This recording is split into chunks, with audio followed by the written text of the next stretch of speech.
earlier, when Carl climbed out of the car, he had a look at the replay with Dick Berggren, and I think we made the comment, he was very gracious.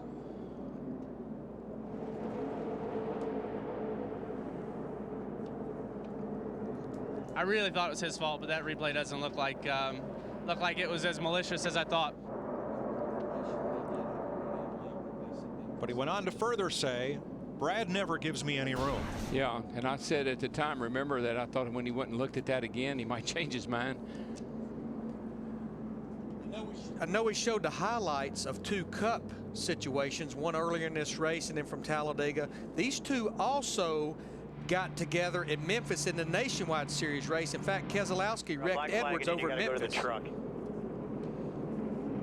What you just heard was Bob Osborne telling his driver, Carl Edwards, that NASCAR is parking Edwards for the balance of the race, and he's being called to the NASCAR hauler. See, this is the fear that NASCAR has to have when they say they're going to let the guys be guys, let their drivers be drivers and take care of things themselves. And this is a fear that they have to have. He's not doing himself no favor right now going backwards down pit road either.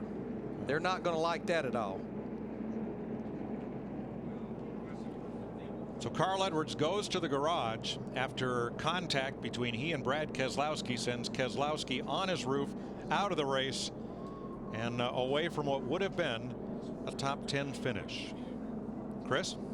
Mike, thanks. With Jeff Hammond here watching in the Hollywood Hotel. 3 laps to go before the caution coming out. So we're set up. We've had, what, 5 last lap dramatic finishes here in Atlanta. We might be ready for another one that won't involve Keselowski or Carl Edwards. But expound a little bit on what happens with Carl Edwards now as NASCAR has him parked.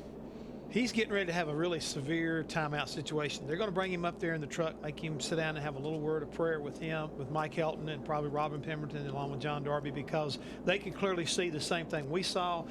He was looking for payback. He found payback. I think he was going to be surprised at the end result. I really believe that Carl thought he could spin him out, send him out down through the not create the kind of wreck. But at 180 miles an hour, you have this kind of situation. Here we got just a few laps